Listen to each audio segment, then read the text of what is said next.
10 € offerts et votre premier dépôt doublé avec le lien en description. Il est là, devant nos yeux, le tirage au sort des playoffs de la Champions. Merci à tous ceux qui sont passés en live tout à l'heure.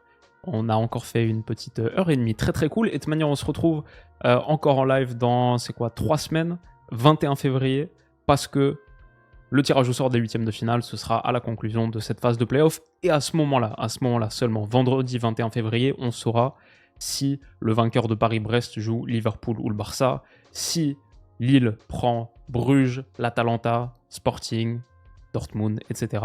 Ça, ce sera dans quelques temps, mais là, pour l'instant, on a les premières paires. Et on a aussi, c'est assez important, la partie de tableau de chacun. Donc, on sait par exemple que, même si comme on n'a pas encore les huitièmes de finale, c'est plus dans l'optique d'éventuels demi, mais on sait par exemple que dans l'optique d'éventuels demi, Paris est dans la même partie de tableau que City et Real Madrid, pas dans la même partie de tableau que Celtic, Bayern. Bon, quand même, ça a son importance. Tout ça, quand même, moins que le fait qu'on ait les chocs de ces playoffs et notamment un City-Real Madrid. Ouais, il est là. City-Real. Brest, Paris Saint-Germain aussi. Il y allait forcément avoir un choc de clubs de Ligue 1. Ce sera donc Brest-Paris. C'est quoi? On apprend ça la veille d'un Brest-Paris en Ligue 1. Demain, 17h, samedi 17h, là. Brest-Paris. Il y a un gros week-end dans l'ensemble. Bournemouth-Liverpool aussi, à 16h. Ça va être très sympa. Et surtout le dimanche. J'en ai déjà parlé, mais vous savez, le dimanche, c'est Arsenal-City 17h30. C'est Milan-Inter 18h. C'est OM-OL 20h45. Quelques autres, je pense, qui sont sympas aussi. Mais ouais, très gros week-end. Aux Pays-Bas, il y a le classiqueur Ajax-Feyenoord 14h30. Énorme week-end de foot. Voilà. On a nos playoffs. Je vais vous faire les pourcentages comme d'habitude. On va essayer de faire la preview rapide, même si on n'est pas si tôt que ça. D'habitude, quand on a les tirages fin décembre, on se dit « Ouais, mais tout ça, ça arrive dans 2 mois. Tout peut changer, le mercato, machin. » Bon, là, en gros, dans 10 jours, c'est le match aller. C'est à Brest. Brest-Paris. Je ne sais pas encore si c'est mardi ou mercredi. Tiens, ça, c'est une bonne question. Je ne sais pas si ça a encore été décidé. Alors que la police de la Champions League est en train de sonner derrière moi. Mais ouais, Brest-Paris, Bruges-Atalanta, City-Real, Juve-PSV Eindhoven. En deuxième, donc, c'est les clubs qui reçoivent au retour. Monaco-Benfica, Sporting Dortmund, Celtic-Bayern et Feyenoord-AC Milan sont les autres matchs de play-off, les autres 16e de finale. Bon, Paris est clairement, j'ai checké du côté des bookmakers, Paris est l'ultra favori parce que ne serait-ce que le match aller, à l'extérieur, ils sont à 1,37, 99% des gens partent là-dessus. City-Real, c'est plus serré. Real est à l'extérieur, 2,75, plus haut que City, donc ça doit être considéré comme à peu près 50-50. Et qu'est-ce qu'on a d'autre sinon? Monaco, légèrement favori, mais parce qu'à la maison, je pense que les bookmakers considèrent aussi que Monaco-Benfica pour la qualif, c'est à peu près du 50-50. Est-ce qu'on l'a là, la qualif? Non, juste le match aller. Donc voilà à peu près où on en est. Mais voilà, passons ces affiches une à une. Et je vous fais mes petits pourcentages, comme d'habitude. C'est dans 2 semaines, ça arrive très vite. On aura le temps de rentrer un petit peu plus dans la matière avec une de vos vidéos prono, les match-up et tout. Mais les pourcentages. Et on va pas vous faire attendre plus longtemps. Commençons tout de suite par Brest, Paris Saint-Germain. Alors, si on regarde le grand classement corrigé en fonction de la différence de XG créé versus XG encaissé, ce qui vaut ce que ça vaut, hein, c'est pas une vérité absolue, mais déjà ça nous donne un petit indicateur de la production sur ces matchs de phase de ligue au-delà des résultats. Bon, on voit que le Paris Saint-Germain a la 6e meilleure différence d'XG. Ils ont fini 15e à la fin sur 36, mais ils avaient la 6e meilleure différence d'XG. Brest, c'est beaucoup plus bas, là, ils sont à -3. Brest peut se considérer comme relativement bien payé, même s'ils ont totalement mérité leur qualif. Ils ont sorti de gros matchs, ils avaient super bien démarré en battant Sturm Graz, Salzbourg 4-0, le nul contre Leverkusen, ce qui est le meilleur résultat de leur parcours pour moi. Victoire à Prague, victoire contre le PSV Eindhoven. Après sur les autres, ouais, des défaites contre le Barça, contre le Real Madrid. Brest a mérité sa place, mais c'est vrai que niveau différence de XG, il n'y a pas photo. Paris Saint-Germain est largement au-dessus. Le PSG a fini très fort, bien sûr, on le sait, on a analysé tous leurs derniers matchs, la victoire contre City, la victoire contre Stuttgart, et simplement le fait que le Paris Saint-Germain, sur ses 19 derniers matchs contre Brest, c'est 17 victoires, 2 nuls. On va voir demain, hein. On va voir demain en Ligue 1. Ça devient un match très très intéressant à suivre. Mais oui, c'est sûr que sur ce Paris-Brest là, c'est difficile pour moi de partir sur autre chose que du 90-10. Et honnêtement, je pense que je suis plus proche du 95-5 qu'autre chose. Je vois pas Paris sortir là, pas face à Brest. Un match-up francophone, moi j'en ai beaucoup parlé récemment quand ça m'avait fait tellement flipper de tirer Bordeaux, quand c'était Bordeaux-OL à l'époque là en 2010 en quart de finale. Mais à l'époque, c'était beaucoup, beaucoup plus serré que ça l'est actuellement. Donc oui, normalement, Paris le fait. Paris le fait confortablement. S'ils le font pas, c'est un des énormes moments des dernières années de la Ligue des Champions. C'est up there avec la remontada, avec d'autres moments. Si Brest sort Paris, c'est juste, on n'en entendra plus jamais la fin. Donc oui, je pense que Paris le fait contre Brest. Le prochain match, allez, partons direct sur un autre club de Ligue 1, Monaco. Monaco qui joue Benfica. Attention à Benfica. Ils avaient explosé l'Atlético 4-0, on s'en souvient. Il y a eu des résultats coup-ci, coup-ça. On a déjà eu un Monaco-Benfica, que Benfica a remporté 3-2. Il y avait l'expulsion de Singo. Ils avaient été en supériorité numérique pendant une bonne demi-heure. Ils étaient sortis à la 58e. Ils avaient emporté 84e, 88e. Ils étaient revenus. J'avais pas vu ce match. Donc là, je suis en train de le narrer, mais en vrai, je sais pas trop de quoi je parle. Je le regarderai avant les huitièmes de finale, avant les playoffs. Comme ça, on pourra faire une analyse plus détaillée sur Monaco-Brest. Monaco-Benfica, mais ce que je peux dire, c'est juste Benfica, tenu en échec par Bologne, mais c'était un bon Bologne sur la fin de la phase de Ligue. Le match contre le Barça, il était un peu foudingue. Sous une pluie battante, le retournement de situation. Ils ont montré de belles choses dans ce match. Alvaro Carreras, top latéral gauche. Ils ont plutôt une belle équipe, Benfica. Ils ont battu la Juve dans un match qu'ils ont mérité de gagner. Et pareil, si on regarde le classement corrigé, là, Benfica, ils sont juste sous Paris. 7e différence de but totale. Un peu sous-payés par rapport à leur parcours. Et où sont les Monégasques? Ici. Un petit peu juste au-dessus de Brest. Mais quand même une différence d'XG négative pour Monaco. Donc, Monaco, c'est pas trop mal. Ils ont plutôt bien fini en battant Villa. Après, ce match contre l'Inter, c'est un no-match et dur d'en tirer des enseignements. Ça avait battu le Barça sur la première journée, on s'en souvient, même si là aussi, le carton rouge avait facilité les choses. Ouais, Monaco, c'est imprévisible, mais en vrai, je pense que c'est hyper serré. Benfica reçoit au retour. Je pense Benfica est légèrement favori là-dessus. Faut pas sous-estimer Benfica, je dirais 60-40 pour un club qui a de belles références en Europe. Et sur les derniers matchs, j'ai trouvé au-dessus. Après, ils ont vécu des moments compliqués aussi. Notamment en championnat. C'est quand même une équipe qui a perdu contre Casapia l'autre jour, le Casapia de José Fonte. Et peut-être 60-40, c'est légèrement excessif. Je vais dire, je corrige, on change. Je vais dire 55-45. Mais je pense que ce serait se tromper dans le rapport de force que de ne pas voir Benfica légèrement favori de ce match. Bah, très serré. Pas le pire tirage pour Monaco. Et en plus, sur le match-up d'après, Monaco, c'est qui? Liverpool ou le Barça? Ça serait compliqué. Mais après, le reste, un éventuel quart de finale, même s'il va falloir les sortir, même en passant Benfica. Bon, en tout cas, ouais, serré. Monaco-Benfica, mais léger avantage Benfica, je dirais. On va arriver à City-Real Madrid dans quelques minutes. Passons sur Bruges-Atalanta. Pour moi, Bruges-Atalanta, deux belles équipes. Le Charles de Keitolar-Ico. Mais pour moi, il n'y a juste pas photo. L'Atalanta doit être net favori de ce match-up, même si Bruges n'est pas facile à battre, encaisse peu de buts. L'Atalanta, c'était la deuxième meilleure différence d'XG de la compète. C'est la deuxième meilleure différence de but de la compète. Il y a juste le Barça qui a fait mieux. Plus 14. Attaque de feu. Ils ont perdu un seul match. Ils ont tenu en échec le Barça chez eux sur la dernière journée. Mais sinon, c'était aucun but encaissé sur les 4 premières journées. Stuttgart battu 2-0, Shakhtar battu 3-0, 0-0 contre Arsenal. Ils ont battu IB 6-1. Ils ont juste perdu contre le Real 3-2. Sinon, ils ont éclaté Sturm Graz.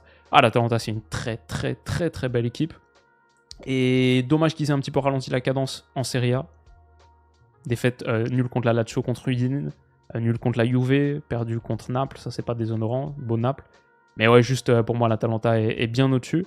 Et ouais, Bruges peut espérer les accrocher. Défensivement, ils sont costauds. 0-0 contre la Juve. Ils ont battu le Sporting l'autre jour. Ils ont encaissé très peu de buts dans cette phase de ligue. À part au début, peut-être. Et à la fin. Et au milieu. Mais non, en vrai, Bruges, c'est relativement solide. Juste l'Atalanta, pour moi, c'est au-dessus. Et j'irais jusqu'à dire que c'est du 75-25. Même, je dirais, allez, je suis sévère, mais je vais dire 20-80 parce que vraiment, je crois beaucoup en cette Atalanta. Et ils reçoivent au retour. Donc les hommes de Gasperini, je pense, en Europe, et ils n'ont pas gagné l'Europa League pour rien. Ils nous ont habitués à faire quelques belles performances. Et la suite pour l'Atalanta sera très intéressante parce que je les vois se qualifier. C'est Lille ou Aston Villa derrière. Même dans ce match-up, je les vois favoris. Donc il peut y avoir un quart de finale pour l'Atalanta qui arrive là, comme ça. Et avec un très gros match. Peut-être un remake de Barça-Atalanta, peut-être un Atalanta-Liverpool, Atalanta-Paris Saint-Germain, Atalanta-Brest peut-être. Mais ouais, je vois l'Atalanta bien au-dessus. Très belle Atalanta. Attention à Bruges, hein. Attention à Bruges quand même. Ça va être un beau match-up. Mais je vois l'Atalanta favorite. Sporting Dortmund, qu'est-ce qu'on dit sur Sporting Dortmund Celtic Bayern Non, Sporting Dortmund. J'ai pas les chiffres de Sporting Dortmund, si je pense. Non, je les ai pas, ok. Mais ce que je dirais... Si, pardon, ils sont ici. Alors, ce que je dirais, c'est que Dortmund, c'est une cata en ce moment, les pauvres. Ils ont perdu contre l'Eintracht, perdu contre Bologne, match nul contre le Werder, un match qui menait 2-0, ils se font rattraper. Ok, ils ont battu le Shakhtar pour se qualifier. Mais ouais, Dortmund, ça a été dans l'ensemble une phase de ligue, je vais pas dire pénible, parce qu'ils perdent contre le Real, ils perdent contre le Barça, ils perdent contre Bologne, mais sinon ils ont plutôt fait le job. Mais c'est juste, ils sont 11e de Bundesliga, ils viennent de changer d'entraîneur, très compliqué pour Dortmund. Le truc, c'est que le Sporting, post-Amorim, ça a été difficile aussi, peu de bons résultats. D'ailleurs, ça s'est vu sur la fin de la phase de ligue, ils terminent avec 3 défaites. Arsenal, c'est pas déshonorant, mais Bruges, Leipzig et un match nul contre Bologne, ils sont à un quart d'heure de sortir. Sans cette égalisation de Konrad Harder, ils sortent. Donc, très difficile ce match-up. Pour le coup, je vais dire 50-50. Mais c'est deux beaux clubs normalement, mais deux des clubs les plus malades un peu de cette phase de playoff. Je dirais 50-50, j'ai du mal à les départager. Peut-être léger avantage Dortmund, qui quand même a de belles références en Europe et qui reçoit à la maison, qui reçoit au retour. Je dis tout le temps reçoit à la maison, mais qui reçoit au retour. Ouais, les hommes de Niko Kovac désormais. Peut-être léger avantage Dortmund. Allez, on va dire 55-45 Dortmund pour leur pédigré européen. Mais serré ce match. On va voir si Gyökeres revient de blessure, parce que c'est bientôt. Celtic Bayern, avant d'arriver sur City Real Madrid. Qu'est-ce qu'on peut dire sur Celtic Bayern? Juste que c'est un des matchs les plus déséquilibrés. Celtic, c'est ok.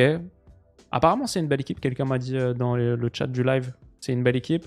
Bon, c'est une équipe qui a gagné seulement 1-0 contre la pire de toute la Champions, 0-0 contre Zagreb, 1 partout contre Bruges, qui s'était fait exploser par Dortmund. Son gros succès, c'est contre le Slovan Bratislava. Qu'est-ce que ça donne sur les chiffres avancés? Et d'ailleurs, on l'a pas fait sur Sporting Dortmund. C'est Sporting et Dortmund. Dortmund légèrement favori aussi. Donc au-dessus sur la performance. Donc, disons qu'on 55-45, ça colle plutôt à ce que je pensais. Celtic est là. Bayern est tout en haut. C'est le meilleur différentiel de la compète. Malgré le fait qu'ils aient perdu 3 fois. Ils n'ont pas fait un parcours génial, le Bayern. Mais cette défaite contre le Feyenoord, je pense qu'on peut la reléguer au rang des événements qui normalement se passent jamais. Ils rejouent le match 10 fois. Ils ont battu Paris. Ouais, ils ont perdu contre le Barça. C'était un gros Barça. Ils ont perdu contre Aston Villa, c'est vrai. Sinon, dans les autres matchs, je trouve qu'ils ont montré pas mal de force. Et ce Bayern me semble tellement au-dessus du Celtic que je vais dire, on a dit 90-10 Paris-Brest. Je vois pas de raison, avec un Bayern qui reçoit au retour, de mettre autre chose que 90-10 aussi, je pense. Ce serait mon prono pour ce match-up. Ok, on y arrive. City, Real Madrid.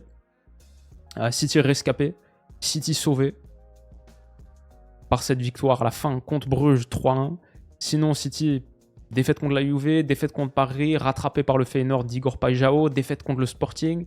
Ils avaient bien commencé, ils ont très mal fini. Ils sont vraiment à la dérive.